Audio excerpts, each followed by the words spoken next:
ವೇದಿಕೆ ಮೇಲಿರುವಂತಹ ಎಲ್ಲ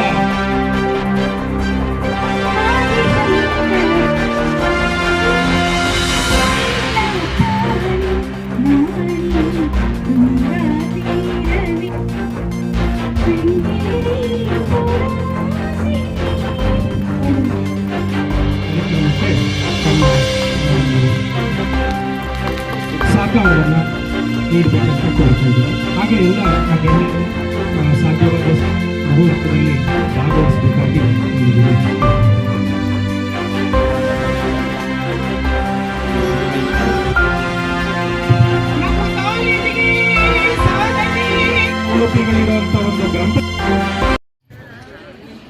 ಆದರೆ ನಿಮಗೆ ನಮ್ಮ ಸರ್ಕಾರ ಉತ್ತಮವಾಗಿರ್ತಕ್ಕಂಥ ಪ್ರಾಂಶುಪಾಲರು ಒಳ್ಳೆ ಲೆಕ್ಚರರ್ಸ್ ಇಂದ ಎಲ್ಲ ಪಾಠ ಪ್ರವಚನ ಮಾಡ್ತಕ್ಕಂಥ ಸೌಭಾಗ್ಯ ನಿಮ್ಮೆಲ್ಲರಿಗೂ ಕೂಡ ಒದಗಿ ಬಂದಿದೆ.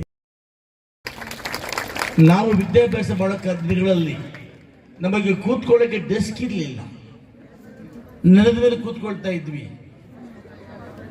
ವ್ಯವಸ್ಥೆಗಳು ಅಷ್ಟೊಂದು ಚೆನ್ನಾಗಿರ್ಲಿಲ್ಲ. ಅದರ ಮೇಡಮ್ ಅವರು, ನಾನು ಕೂಡ 13 ವರ್ಷಗಳಿಂದ ಈ ಕಾಲೇಜು ಸಮಿತಿಯ ಅಧ್ಯಕ್ಷರಾಗಿ ಕೆಲಸ ಮಾಡ್ತಾ ಇದ್ದೀನಿ.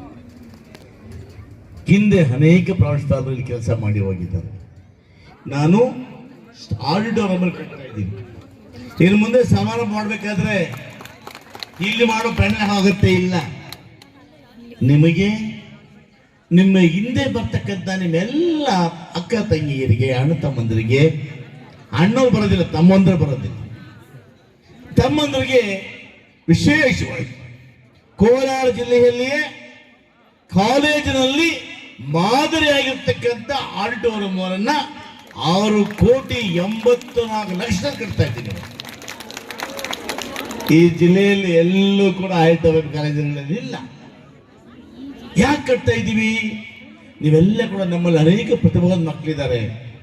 ಆ ಪ್ರತಿಭಾವಂತ ಪ್ರತಿಭೆಗಳನ್ನ ಅಲ್ಲಿ ನೋಡಲಿಕ್ಕೆ, ವಿಶೇಷವಾಗಿ ನಿಮಗೆ ಪಾಠ ಪ್ರವಚನಗಳನ್ನು ಮಾಡಲಿಕ್ಕೆ ಆ ಆಡಿಟೋರಿಯಂ ಅಲ್ಲಿ ದೊಡ್ಡ ಸ್ಕ್ರೀನ್ ಅನ್ನು ಹಾಕಿ ಆ ಸ್ಕ್ರೀನ್ ಮುಖಾಂತರ ನಿಮಗೆ ಪಾಠ ಪ್ರವಚನ ಮಾಡಬೇಕು, ಒಳ್ಳೆ ವಾತಾವರಣ ಕ್ರಿಯೇಟ್ ಮಾಡಬೇಕು ಅಂತ ಇನ್ನೂ ಮುಂದುವರೆದು ಆ ಸ್ಟೇಡಿಯಂ ಅನ್ನ ಈ ಅನುದಾನದಲ್ಲಿ AC ಸ್ಟೇಡಿಯಂ ಮಾಡಬೇಕು ಅಂತ ಹೊರಟಿದ್ದೇನೆ.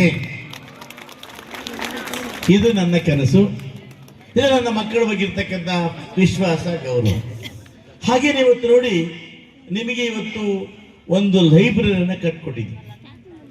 ಈ ಲೈಬ್ರರಿಯಲ್ಲಿ ನಿಮಗೆ ಇವತ್ತು ಲೈಬ್ರರಿಯಲ್ಲಿ ಬರೀ ಪುಸ್ತಕ ಮಾತ್ರ ಅಲ್ಲ, ಕಂಪ್ಯೂಟರ್ ಅನ್ನು ಅಳವಡಿಸಿ ನಿಮಗೆ ಯಾವ ರೀತಿ ಒಂದು ಜ್ಞಾನವನ್ನು ಕೊಡಲಿಕ್ಕೆ ವಿದ್ಯಾಭ್ಯಾಸ ಅನುಕೂಲ ಆಗ್ತಕ್ಕಂಥ ಎಲ್ಲ ಕಂಪ್ಯೂಟರ್ ಅಳವಡಿಸಿ ಒಂದು ವಿಶಿಷ್ಟ ಮಾದರಿಯಲ್ಲಿ ಉನ್ನತವಾಗಿ ವಿದ್ಯಾಭ್ಯಾಸವನ್ನು ಕೊಡ್ಲಿಕ್ಕೆ ಕೂಡ ಇವತ್ತು ಲೈಬ್ರರಿ ಕಟ್ಟಡವನ್ನು 2,14,00,000 ಕಟ್ಟಿ ತಮಗೆ ಒಂದು ಸಮರ್ಪಣೆಯನ್ನ ಮಾಡಿದ್ದೇವೆ. ಇನ್ನೊಂದು ಕಾಮಗಾರಿ ಇವತ್ತು 3 ಕೋಟಿ ರೂಪಾಯಿ ವೆಚ್ಚದಲ್ಲಿ ಆ ಕಾಲೇಜಲ್ಲಿ ಹೆಚ್ಚಿನ ಕೊಠಡಿಗಳು, ಮಕ್ಕಳು ಹೆಚ್ಚಾದಷ್ಟು ಕೂಡ ಒಳ್ಳೆ ಕನ್ನಡ ಕಟ್ಟಬೇಕು ಅಂತೇಳಿ ಕಟ್ತಾ ಇದ್ದೀವಿ. ಇಷ್ಟೆಲ್ಲ ಹನುಮಂತ ಕಾಲೇಜು ಜಿಲ್ಲೆಯಲ್ಲಿ ಎಲ್ಲಾದ್ರೂ ಇದೆಯಮ್ಮ? No chance at all. ಇದೇನಾದ್ರೂ ಇದ್ರೆ ಬಂಗಾರಪೇಟೆಯಲ್ಲಿ ಶಕುಂತಲಾ ಮೇಡಮ್ ಪ್ರಿನ್ಸಿಪಲ್ ಆಗಿರ್ತಕ್ಕಂಥ ಪ್ರಥಮ ದರ್ಜೆ ಕಾಲೇಜಿನಲ್ಲಿ ಮಾತ್ರ ಅಲ್ವಾ? ಇದ್ರ ಒಟ್ಟಿಗೆ ನಿಮ್ಗೆ ಇವತ್ತು ಯುವನಿಧಿಯನ್ನ ಎಷ್ಟು ಜನ ಮಕ್ಕಳು ಪಡ್ಕೊಳ್ತಾ ಇದ್ದಾರೆ, ಇನ್ನು ಎಷ್ಟು ಜನ ಕೊಡ್ತೀವಿ ಅಂತೇಳಿ ನಮ್ಮ ಜಿಲ್ಲಾ ಮಟ್ಟದ ಅಧಿಕಾರಿ ಆಗಿರ್ತಕ್ಕಂಥ ಶ್ರೀನಿವಾಸ್ ಅವರು ಬಂದಿದ್ದಾರೆ. ತಮ್ಮೊಟ್ಟಿಗೆ ವಿವರವಾಗಿ ಮಾತಾಡ್ತಾರೆ. ಇದು ಸರ್ಕಾರದ 5 ಗ್ಯಾರಂಟಿಗಳಲ್ಲಿ ಯುವನಿಧಿ ಕೂಡ ಒಂದು ಗ್ಯಾರಂಟಿ. ಮೊದಲನೇ ಗ್ಯಾರಂಟಿ, ನಿಮ್ಮ ತಾಯಂದಿರಿಗೆ, ನಿಮ್ಮ ಅಜ್ಜಿಯರಿಗೆ 2,000 ರೂಪಾಯಿ ಮಾಶಾಸ್ತ್ರ ಕೊಡ್ತಕ್ಕಂಥ ಭಾಗ್ಯಲಕ್ಷ್ಮಿ ಗ್ಯಾರಂಟಿ.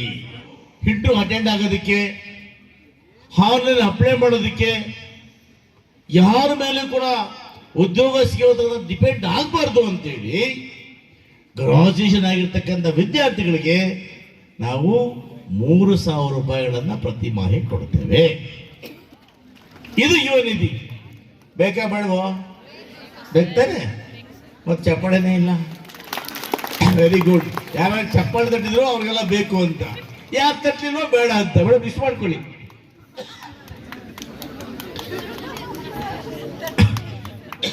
ಹಾಗೆ ಸರ್ಕಾರ ನಿಮ್ಮ ಪರವಾಗಿ ಇವತ್ತು ಇಷ್ಟೆಲ್ಲ ವಿದ್ಯಾಭ್ಯಾಸ ಕೊಡಬೇಕು ಅಂತ ಕೆಲಸ ಮಾಡ್ತಾ ಇದೆ.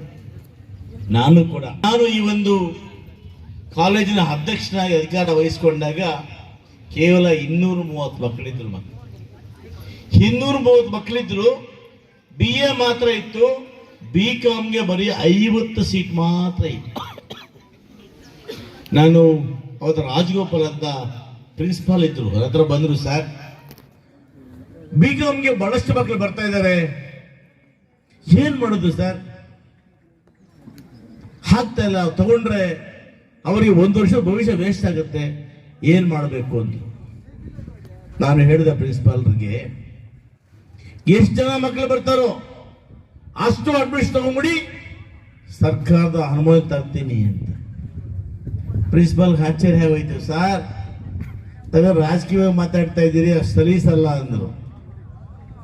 ನಾನು ಹೇಳಿದೆ ಪ್ರಿನ್ಸಿಪಾಲ್ ತಗೊಳ್ಳಿ ನೀವು ಅಂತ ಹೇಳಿ, ಅವತ್ತು ಮತ್ತೆ ಹೆಚ್ಚುವರಿಯಾಗಿ ಕಿಮ್ಮನೆ ರತ್ನಾಕರ್ ಅವರು ಮಂತ್ರಿಗಳಾಗಿದ್ರು, ಕೂತ್ಕೊಂಡು ಹೆಚ್ಚುವರಿಯಾಗಿ 100 ಸೀಟುಗಳನ್ನು ಮಂಜೂರು ಮಾಡಿಸ್ಕೊಂಡ್ ಬಂದೆ.